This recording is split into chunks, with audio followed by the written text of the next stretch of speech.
அத்த, அனாமிகா எவ்வளவு விளக்கம் சொன்னாலும், எத்தனை பேரு அனாமிகா பண்ணது சரின்னு சொன்னாலும், நான் என் பையனை மட்டும்தான் நம்புவேன். ஏன்னா என் பிசினஸ், என் சாம்ராஜ்யம் எல்லாத்துக்கும் அவன் ஒரு ஆள் மட்டும்தான் ராஜா. அவன் இடத்துல ராணின்னு யாரும் உட்கார முடியாது. மாம், நீ இப்படி கூப்பிட்ட எல்லா நேரமும் நானும் ஒண்ணு என் மகளா தான் பார்த்தேன். ஆனா நீ நல்ல மகளா இல்ல.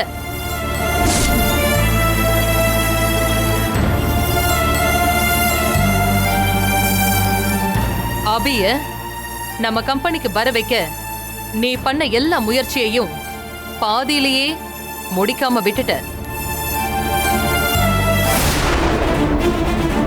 அது எல்லாத்தையும் அசோக் முடிச்சான். அதனாலதான் அபின்னு ஒரு டெய்லர் நம்ம கம்பெனியில சீஃப் டிசைனர் ஆனான். ஆனா அத்த, அனாமிகா மேல இப்படி ஒரு குற்றச்சாட்டை நீங்களே வைப்பீங்கன்னு நான் நினைச்சு கூட பார்க்கல. இவதான் பதில் சொல்ல வேண்டிய இடத்துல இருக்கா, நீங்க இல்ல. மாம், நான் அனாமிகா வேண்டாம். மறுபடியும் மறுபடியும் நடிக்க ட்ரை பண்ணாத. உன் கண்ணுல உண்மையே இல்ல. எல்லா உண்மையும் தெரிஞ்ச பிறகும் இன்னும் நீ நெஜத்தை மறைக்க ட்ரை பண்ணிட்டு இருக்க. அது தப்பு. நீ அபிய வர வைக்க முயற்சி பண்ணதை தவிர நீ யோசிச்ச எல்லாமே தப்பு. நீ பண்ணது எல்லாமும் தப்பு.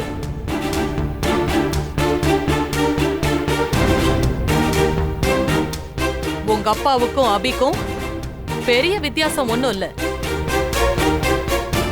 உங்க அப்பா வெல் எஜுகேட்டட் ஜென்டில்மேன், அபி டேலண்டட் டெய்லர். ரெண்டு பேரையும் நான் கம்பேர் பண்ணல. ஒரு பார்ட்னரா உங்க அப்பா இந்த கம்பெனிக்காக நிறைய உழைச்சிருக்காரு. இத வளர்க்கணும்னு கனவு மட்டும்தான் கண்டாரு. ஆனா அதை நிஜமாக்க அவரால முடியல. என்னால மட்டும்தான் அதை நிஜமாக்க முடிஞ்சது. இந்த கம்பெனியில growthன்னு ஒண்ணு இல்லைன்னா உன் அப்பாவும் ஒரு ஷாப்பிங் காம்ப்ளெக்ஸ்ல டெய்லர் ஷாப் தான் வச்சிருப்பாரு. பட் நல்ல டெய்லரா அவர் பேர் எடுத்திருப்பாரான்னு கூட தெரியல. நான் சொல்ல வர்றது என்னன்னு உனக்கு புரியுதா? யாராலையும் அசைக்க முடியாத சேர்ல தான் அசோக்னு ஒருத்தனை உட்கார வச்சிருக்கேன்.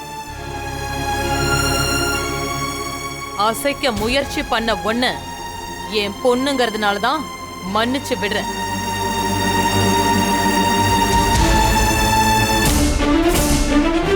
ஜெகன், கூட்டிட்டு போய் அட்வைஸ் பண்ணுங்க. மறுபடியும் மறுபடியும் நான் மன்னிச்சுக்கிட்டே இருப்பேனான்னு எனக்கே தெரியாது. இதையே லாஸ்ட் வார்னிங்கா எடுத்துக்கோங்க.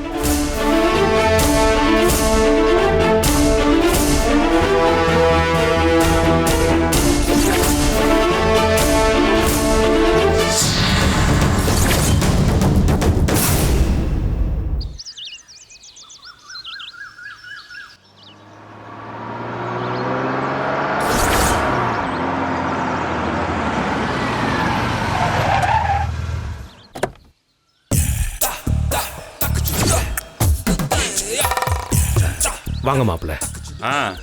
வணக்கம் மாமா. முகமெல்லாம் சந்தோஷத்துல அப்படி ஜொலிக்குது. ஏன் மாமா, நல்ல விஷயம் பேசுறதுக்கு இப்படி தனியாவா ஒரு இடத்துக்கு வர சொல்லுவீங்க? இந்த பாருங்க, ஆளே இல்லை, அனாமத்தா நின்றுட்டு இருக்கீங்க. நல்ல விஷயம் பேசணும்னா நான் கிளப்புக்கு கூப்பிட்டுருப்பேன் மாப்பிள்ள. இங்க எதுக்கு வசூலிக்க போறேன்?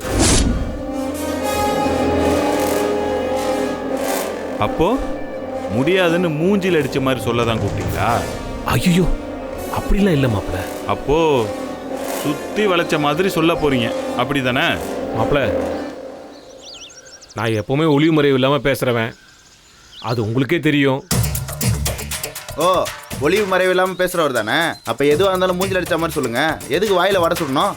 மாப்பிள்ள, அரஞ்சனு வை, வாய் அலங்கோலமா மாறி. போடா, போய் தள்ளி நில்லு. போடா. மாமா அப்ப எதிர்த்து பேசிக்கிட்டு. மாமா, என் பேச்சை கேட்கலனாலோ இல்லை என்கிட்ட எகத்தாளமா பேசினாலோ மட்டும்தான் எனக்கு கோபம் வரும். மற்றபடி நான் நல்லவன் தான் மாமா. அது எனக்கு தெரியும் மாப்பிள்ள. உங்களை பற்றி நல்லா தெரிஞ்சதுனால தானே மாப்பிள்ள அபி உங்களுக்கு நான் கட்டி கொடுக்குறேன்னு சொன்னேன். நான் மட்டும் ஒத்துக்கிட்டா போதுமா மாப்பிள்ள? அபியும் ஒத்துக்கணும்ல. அபி கிட்ட தான் நீங்க பேசுறதா சொன்னீங்களே. பேச முடியல மாப்பிள்ள, பேசுறதுக்கான சந்தர்ப்பமும் அமையல. நான் பேசினா கூட அபி இந்த கல்யாணத்துக்கு ஒத்துப்பாலான்ற நம்பிக்கை கூட எனக்கு வரமாட்டேங்குது மாப்பிள்ள. ஊரையே ஆள்றவன், நாளைக்கு நான் இந்த நாட்டையே ஆள போறவன். நானே உங்க வார்த்தைக்காக தவம் கடந்துகிட்டு இருக்கேன். ஏன் மாமா, உங்க வீட்டில் உங்களுக்கு மரியாதையே இல்லையா? மரியாதையெல்லாம் வீட்டில் நிறைய இருக்கு. ஆனால் எந்த பொண்ணுமே கல்யாணம்னு ஒரு விஷயத்தை எடுத்துட்டா எனக்குன்னு ஒரு ஆசை இருக்கு, எனக்குன்னு ஒரு உறுப்பு இருக்கு அப்படின்னு தட்டி கழிப்பாங்கல்ல. அது ஒரு பக்கம் பயமா இருக்கு. இன்னொரு பக்கம் மாமா, எனக்கு நெஞ்சில பளீர்னு கத்திய சொருகுன மாதிரி பேசினாதான் பிடிக்கும். புரியுதா? மாப்பிள்ள, என் மகன் நல்லா இருக்கணும்னு எனக்கும் ஆசை தான். நாளைக்கே நீங்க அமைச்சர் ஆகிற லெவலில் இருக்கீங்க. உங்களை என் அபி கட்டிக்கிட்ட அவ வாழ்க்கை நல்லா தானே இருக்கும். அதெல்லாம் புரியுது. அபி என் பேச்சை கேட்க மாட்றா. அதை விட என் பேச்சை அவ காதால கேட்டாலான்னு கூட எனக்கு தெரியல மாப்பிள்ள. அப்போ மாமன் வீட்டில் மாமன் பேச்சுக்கு மரியாதை இல்லை அதானே? சரி விடுங்க மாமா, இனிமே பேசி என்ன பிரயோஜனம்? ஒன்றும் கிடையாது. என் மனசு தான் ரணமாகும். அப்புறம் வேற மாதிரி ஏதாவது எக்கு தப்பா யோசிக்க தோணும். எதுக்கு இது? சொந்தமாக முடியலனா வியாபாரத்தில் மட்டும் சொந்தமா இருந்துட்டு போயிடலாம். என்ன சொல்றீங்க? அந்த பழைய பாக்கியம் மட்டும் டக்குன்னு கொடுத்துற பாருங்க. இல்லையா முடியலனா இப்ப சொன்னீங்க பாத்தீங்களா, அது மாதிரி நடு மூஞ்சில நச்சுன்னு சொல்லிருங்க. நானும் ஏதோ ஒரு வகையில நஷ்டப்பட்டேன், ஏமாந்தேன் அப்படின்னு எடுத்துட்டு போறேன். உங்களை ஏமாத்துறதுக்காக இங்கே வர வச்சு எதுவும் பண்ணல மாப்பிள்ள. வேற ஒரு வழி இருக்கு. அப்படி முயற்சி பண்ணா அபி நீங்க கல்யாணம் பண்ணிக்கலான்னு ஒரு ஐடியா சொல்றதுக்காக தான் இங்க வரவழைச்ச மாப்பிள்ள. என்ன மாமா சொல்றீங்க? ஒரு நல்ல நாளா பார்த்து எங்க வீட்டுக்கு நீங்க பொண்ணு கேட்டு வாங்க.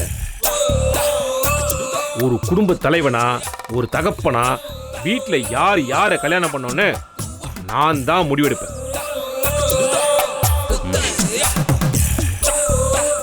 அபிக்கு விருப்பம் இல்லைனா சங்கடம் தான் மாமா. மாப்பிள்ள, எப்பவுமே ஒரு கல்யாணம்னா 4 சண்டை இருக்கும், 4 வாக்குவாதம் இருக்கும். அதுக்கெல்லாம் யோசிக்க முடியுமா மாப்பிள்ள? எல்லா சண்டையும் தாண்டி நான் தாண்டி அப்பன்னு ஒரே சத்தத்தில் அவளை அடக்கிறேன். என்னை நம்புங்க, அபி உங்களுக்கு தான்.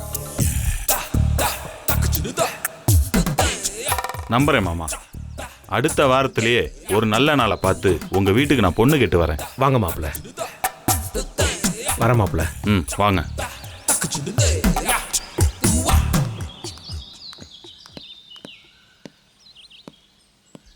அண்ணே, அவர் தான் அவ்வளோ ஸ்ட்ராங்காக சொல்லிட்டு போறாருல, அப்புறம் என்ன, நிச்சயதார்த்தத்தை பேசி முடிச்சுட்டு வர வேண்டியது தானே?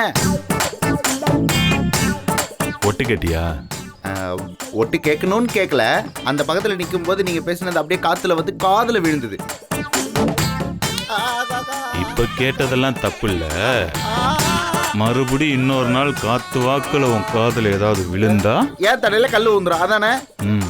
கண்டிப்பா விழும். வண்டியில ஏறு.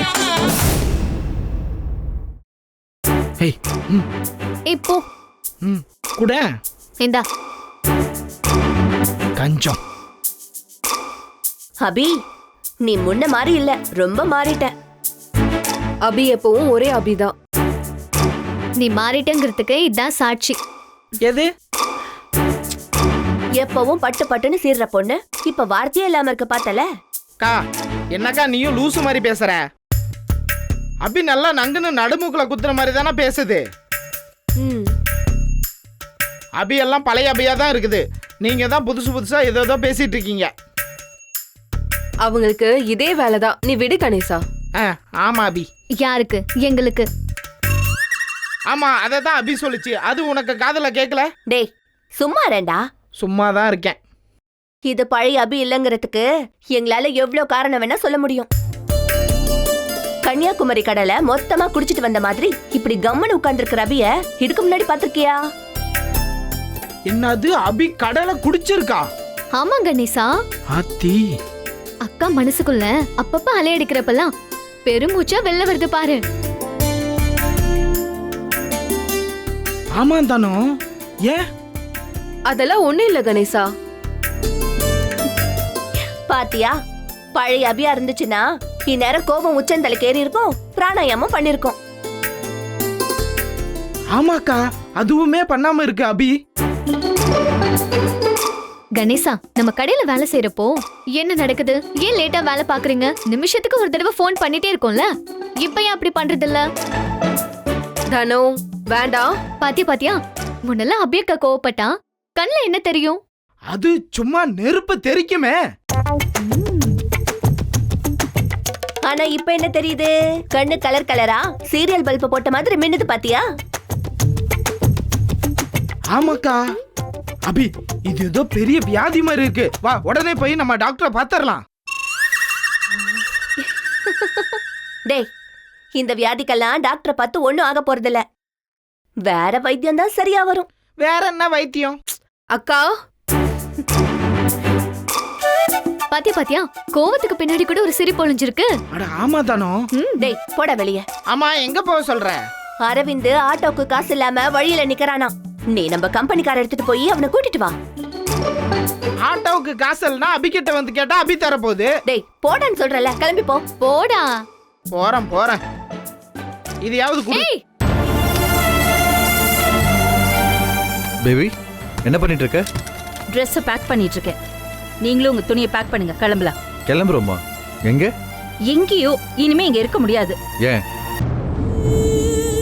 என்ன பேபி? இனி இந்த வீட்ல இருந்தா என் கனவை துரத்தி பிடிச்சி நிஜமா மாத்த முடியாது. கனவே காணாம மனசுக்குள்ள ஒரு இறுக்கமான கயித்துல தூக்கு போட்டு தொங்கும். உயிருக்கும் மானத்துக்கும் நடுவுல வாழ்க்கை தடுமாறி கிடக்கும். அப்படி ஒரு வாழ்க்கையை வாழ தேவையில்லை. எங்கேயாவது போயிட்டு ஏதாவது ஒரு இடத்துல மாச சம்பளத்துக்கு வேலை செய்யலாம். பேபி, அப்படி ஒரு சிச்சுவேஷன் இன்னும் வரல. இதுக்கு மேல என்ன சிச்சுவேஷன் வரணும்? நம்ம எந்த மாதிரி ஆளுங்களோட வாழ்ந்துட்டு இருக்கோம் தெரியுமா? நமக்கு விசுவாசமா நமக்கு வேலை செய்யறதா நம்மள நம்ப வச்சுட்டு பேரலா நம்மள பத்தின எல்லா விஷயத்தையும் அசோக் கிட்ட சொல்லிருக்காங்க. அசோக் எல்லாத்த பத்தியும் தெரிஞ்சும் தெரியாத மாதிரி நடிச்சிருக்கான். அப்போ நான் அவன் முன்னாடி இத்தனை நாள் முட்டாளா இருந்திருக்கேன். எனக்கு எவ்வளவு பெரிய அவமானம். நான் போட்ட திட்டம் எல்லாமே முடிஞ்சு போச்சு. இனி அபி கம்பெனி பிராண்ட பில்ட் பண்ணுவா. அசோக் கம்பெனிக்கு நிரந்தரமா எம்டி ஆயிடுவான். ப்ராடக்ட் மார்க்கெட்டுக்கு வரும், லாபம் கொட்ட ஆரம்பிக்கும். நான் எதையுமே செய்ய முடியாம கையை கட்டிட்டு வேடிக்கை மட்டும் பார்த்துட்டு இருக்கணும். அது சாவுக்கு சமமா எனக்கு வலிக்கும் ஜெகன். இல்ல பேபி, என்னை சமாதானப்படுத்த ட்ரை பண்ணாதீங்க ஜெகன். நான் பண்ண எல்லா பிளானுமே ஃபெயிலியர். சரி செய்ய முடியாத அளவுக்கு பெரிய failure. Just stop it baby. எல்லா விஷயமும் அசோக்கு தெரிஞ்சு போச்சு. So what? அவனை பொறுத்த வரைக்கும் இது எம்டி சேருக்காக நடந்த ஒரு சண்டை. அவன் அந்த அளவு தான் யோசிப்பான். ஆனா உன் அல்டிமேட் பிளான் அதுவா? இல்ல, இந்த மொத்த சாம்ராஜ்யத்துக்கும் நான் தான் ராணி ஆகணும். அப்போ நீ அதுக்கு என்ன செய்யணும்? அவங்களுக்கு தெரியாம எப்படி பிளான் பண்ணி அசோக்கையும் அவன் குடும்பத்தையும் இந்த சாம்ராஜ்யத்தை விட்டு எப்படி துரத்தணும்ட்டு யோசி. எப்படி எப்படி யோசிக்க முடியும்? அசோக்குங்கிற ஒரு சின்ன பையன் என் மொத்த கான்ஃபிடென்ட்டையும் ஷேக் பண்ணிட்டான். நோ பேபி, இப்படி நீ மனசு உடையக்கூடாது. இப்பதான் நீ முன்ன விட ஸ்ட்ராங்கா மாறணும். முன்ன விட கிளியரா பிளான் பண்ணணும். அசோக்கோட கவனம் இனிமேல் இன்வெஸ்டர்ஸ் பக்கம் மட்டும்தான் இருக்கணும். அவனுக்கு எல்லா விஷயமும் தெரிஞ்சதுனால நீ எதுவும் செய்ய ட்ரை பண்ண மாட்டேன்னு நினைப்பான். ஆனா அபி, அவளை பத்தி பேசாதீங்க. அபிங்கிற ஒருத்தி மூலமாதான் நான் இவ்வளவு அவமானத்தையும் சுமந்துட்டு நிக்கிறேன். அது ஏன் நடந்தது? அதை யோசி. நீங்க என்ன சொல்ல வரீங்க? முதல்ல அதை கொஞ்சம் கிளியரா சொல்லுங்க. பேபி, அபியோட கடை தான் அவளுக்கு எல்லாம். கிட்டத்தட்ட அவ அம்மா மாதிரி. கடையை அடிச்சு சீல் வச்சதும் மறுபடியும் அந்த கடைக்குள்ள நுழைய விடாம தடுத்தும் கூட அந்த கடையும் அதை பத்தின கனவும் அபிக்கு இன்னும் ஸ்ட்ராங்கான பாண்டாக தான் இருக்கு. தன்னோட டெய்லர் ஷாப்பை திறக்க முடியாத மலையளவு வலியை தாங்கிக்கிட்டு தான் இன்னைக்கு அசோக்காக அவ்வளோ உழைக்கிறான். ராத்திரி பகலா கஷ்டப்படுறா. அவனுக்காகன்னு சொன்னா சந்தோஷமா சாகுற அளவுக்கு உயிரை கொடுத்துல உழைக்கிறா. அதுக்கு காரணம் அசோக். அசோக் மேல அவளுக்கு இருக்கிற அந்த நம்பிக்கை. அந்த நம்பிக்கையை உடைச்சா தான் நேசிச்ச கடையை சீல் வச்சது அசோக் தான் அபிக்கு தெரிஞ்சா அவ என்ன ஆவா? மறுபடியும் ஒரு தடவை சொல்லுங்க. அபியோட கடை மூடப்பட்டது, அவ வாழ்க்கை கொஸ்டின் மார்க்கா மாறி போனது, மாச சம்பளத்துக்காக அசோக் கம்பெனியில் அவ வேலை செய்யறது, இது எல்லாத்துக்கும் ஒரே காரணம் அசோக் தான் சொன்னா அபி என்ன செய்வா? அடுத்த செகண்ட் அசோக் முகத்துல எல்லாத்தையும் விட்டு எறிஞ்சிட்டு வெளியில போவா. அப்போ அதை செய். அதை செய்யறதுக்கு அபி கிட்ட அசோக் ரொம்ப கெட்டவன்னு ஆழமா பதிய வை. சரியான டைம் வர வரைக்கும் வெயிட் பண்ணு. அசோக் நடந்த எல்லாத்துக்கும் காரணம் அனாமிகா தான் சொல்ல மாட்டான். சொன்னாலும் அபி அவனை நம்ப மாட்டான்.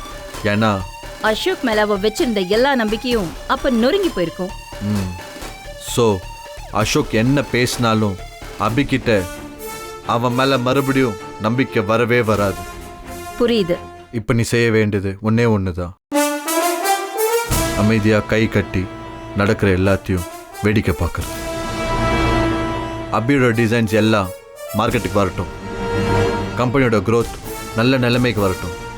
இனி அபி இல்லைன்னா இந்த கம்பெனியே இல்லைன்ற நிலைமைக்கு வரட்டும்.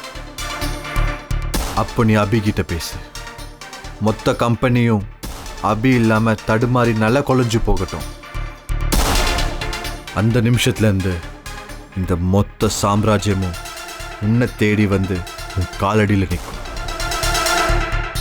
நீ ராணி, யாராலையும் எதிர்க்க முடியாத ராணி. நான் ராஜா. அவ்வளோதான், சிம்பிள்.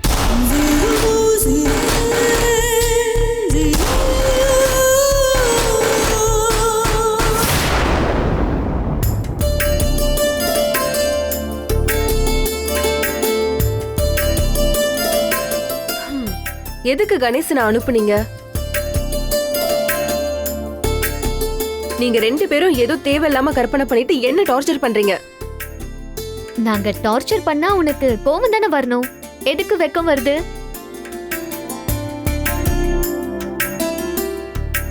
வெக்கமா? நானா? நீ வேணா டாக்டர் கிட்ட உன் கண்ணை காட்டு. பாத்தியாக்கா, டாக்டர் கிட்ட நாங்க கண்ணை காட்டுறது இருக்கட்டும். நீ உன் மனசுக்குள்ள இருக்கிற டாக்டர் கிட்ட உன் மனசை கட்டி பேசு. அக்கா, நான் யாரையும் உன் மனசுக்குள்ளலாம் வச்சுக்கல. தேவையில்லாம பேசாதீங்க. பொய்னு தெரிஞ்சு ஏங்க இப்படி கூசாம பேசுற? கண்ணுல தான் காதல் மிதக்கிறது அப்படியே அப்பட்டமா தெரியுதே. அபி கண்ணுல மட்டுமா அது தெரியுது? அசோக் சார் கண்ணுல கூட தான் அது தெரியுது. அக்கா, நான் ஏற்கனவே சொல்லிருக்கேன், அசோக் சார் நம்ம முதலாளி. இருக்கட்டுமே, அதுக்கு என்ன இப்போ? முதலாளிக்கு காதல் வரக்கூடாதுன்னு சட்டம் இருக்கா என்ன? அக்கா, இந்த பேச்செல்லாம் வேண்டாக்கா, விட்டுங்க. கனவுக்கெல்லாம் ஒரு அளவு இருக்கு. அசோக் சார் பக்கத்துல நிக்கிறதுக்கெல்லாம் ஒரு தகுதி வேணும். அந்த தகுதி உனக்கு தான் இருக்கு அபியக்கா. தானோ, எதுக்கு நீயே உன் மனசை ஒழிச்சு ஏன் உனக்கு நீயே கண்ணாமூச்சி விளையாடுற? ராஜகுமாரன் கதையில ஏழை பொண்ண கல்யாணம் பண்ற கதையை கேட்டுதானே வளர்ந்த? அக்கா, அது கதைக்கா, நிஜம் இல்ல. அப்போ நம்ம தொண்டாமுத்தூர் அனிதா இருக்காளே, நம்ம கடை கஸ்டமர், பணக்காரி, கோடீஸ்வரி. ஆனா ஒரு சைக்கிள் கடைக்காரர் பையனை தானே கல்யாணம் பண்ணா. ஏன்னா இன்னொருத்தருக்கு நடந்த நிஜம்தான் நமக்கு கதையா கிடைக்குது. அபி, நீயும் கொஞ்சம் புரிஞ்சுக்கோ. சொல்லு.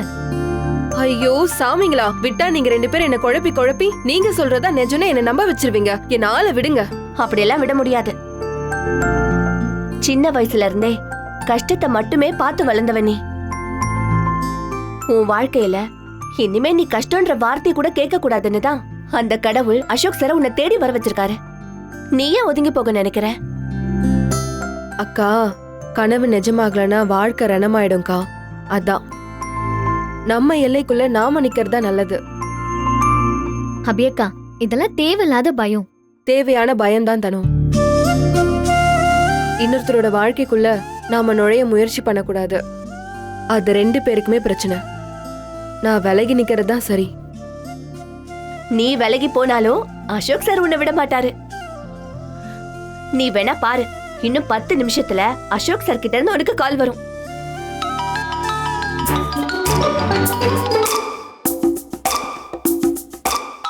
பாத்தியா?